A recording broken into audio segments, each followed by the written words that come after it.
साहिबा, बेगम साहिबा, बेगम साहिबा।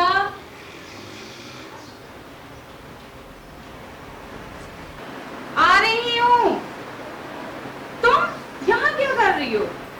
वो बेगम साहिबा, साहिब ने बुलाया था मुझे। क्यों? वो आप साहिब से ही पूछ लें।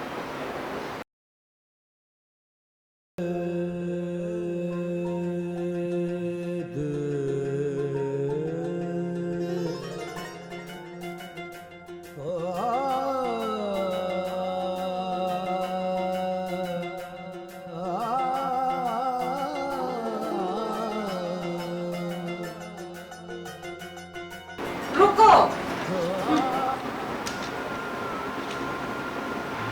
आपने रोशनी को क्यों बुलाया? तुम्हें मेड चाहिए थी ना, राइट? तुम्हें पता नहीं वो क्रिश्चियन है?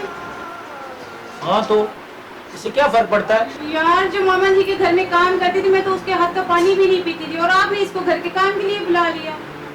मामू के घर तो वन हैंड में उसने सब कुछ संभाला हुआ था। अच्छे काम करने से कास्ट बदल तो नहीं जाएगी?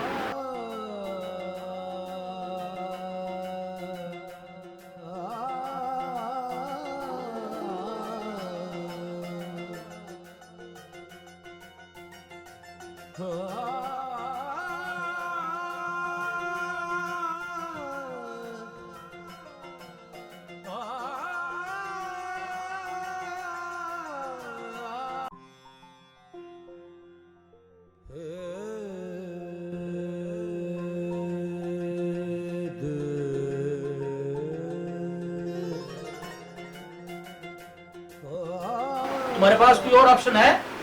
ढूंढ लेते हैं ना। पिछले 2 महीनों से तो ढूंढ रहे हैं, कोई और ऑप्शन भी तो नहीं है हमारे पास। और वैसे भी शी इज बेस्ट। ओके, इससे ज्यादा मैं तुम्हारे साथ कोई बहस नहीं करना चाहता।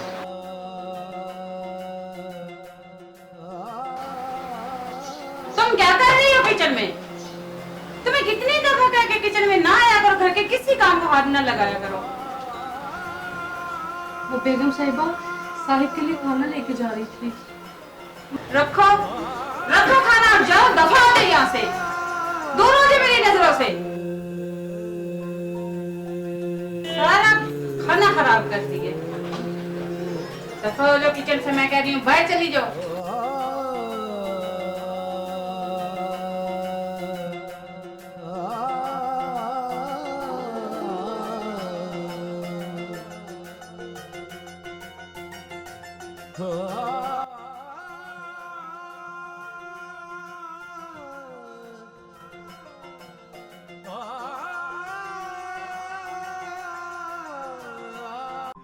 अल्लाह, तुम्हें कितनी दफा समझाया कि घर के किसी काम को हाथ ना लगाया करो। अब अल्लाह ही बेहतर जाने ये पौधे मरेंगे या बचेंगे। वो बेगम साहिबा पौधे खुश्क हो रहे थे, तो मैंने सोचा कि उनको पानी।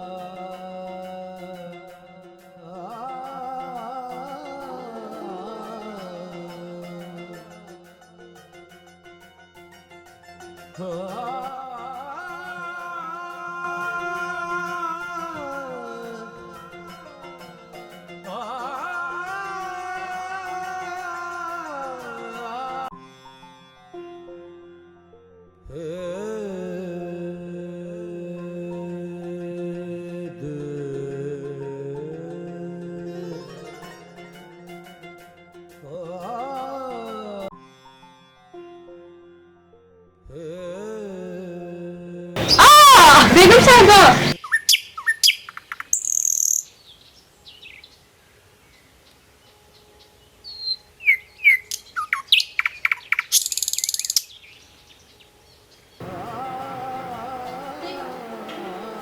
बेगम साहिबा पानी। तुम गई नहीं अभी घर से? जान छोड़ क्यों नहीं देती हो? जाओ यहाँ से, जाओ, दफा हो जाओ, और दोबारा अपनी मनू शक्ल मुझे न दिखाना। दफा हो जाओ यहाँ से।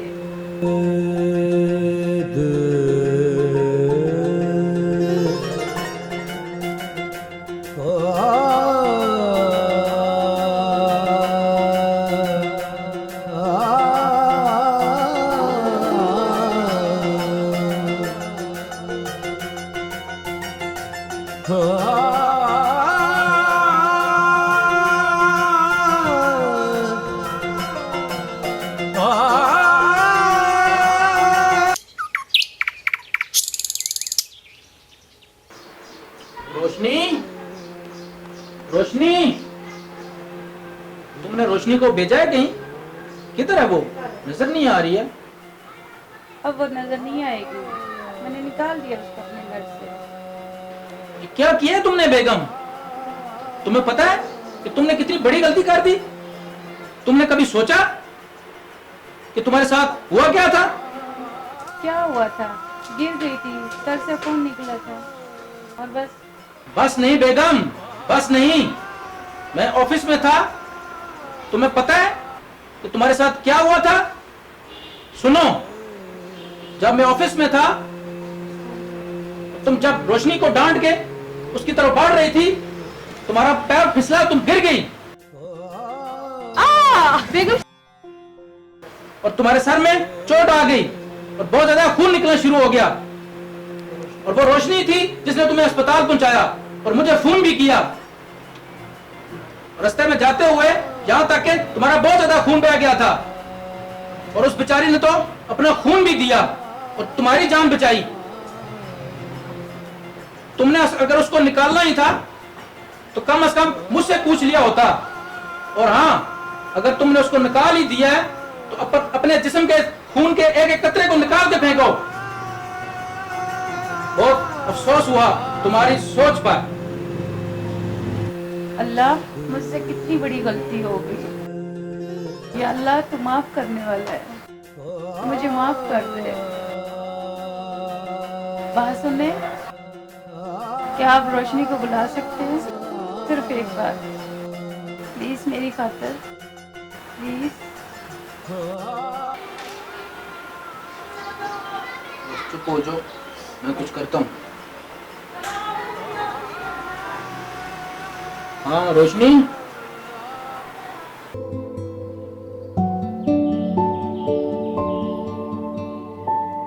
जी बेगम साहब। रोशनी मेरी बहन,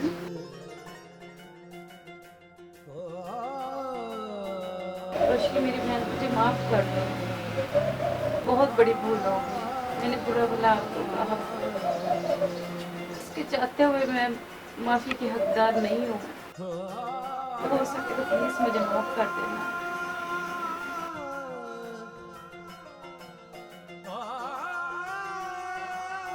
नहीं नहीं बेगम साहिबा, हमारे तकदीर में ऐसा ही लिखा है, हमारे साथ हर घर में ऐसा ही होता है। नहीं रोशनी मेरी बहन, आज से तुम मुझे अपनी बड़ी बहन समझो। बड़ी बहन करके बुलाओगी तो मुझे खुशी होगी। जैसे दिल चाहता है तो जाओ, और जो दिल करता है वो ही पकाओ।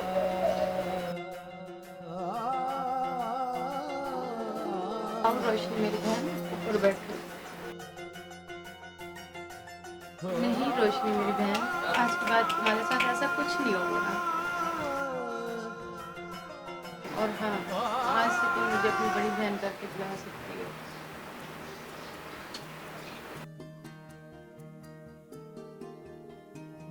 जैसा चाहो घर को सजा सकती हो,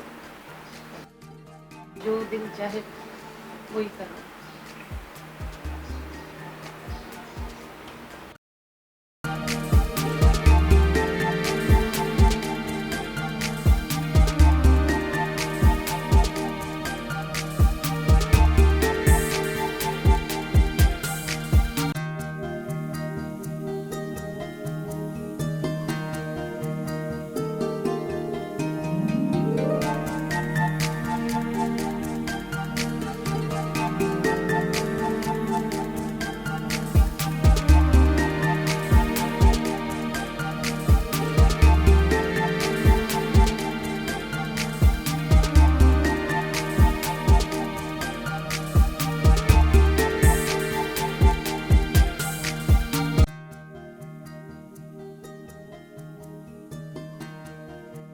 दुनिया में जब भी कोई पैदा होता है तो उसे ये नहीं पता होता कि वो कौन है, लेकिन दुनिया में मौजूद लोग उसकी तरबियत करके उसको अच्छा या बुरा बनाते हैं। इसी तरह ज़ात पात है।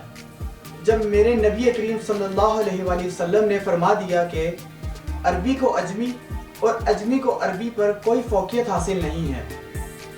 अच्छा इंसान वही है जिसका इखलाक और किरदार आला है। और फिर हम क्यों जात पात के चक्कर में फंसे हैं? खुदारा अपने अंदर आला ज़र्फी पैदा करें। शुक्रिया।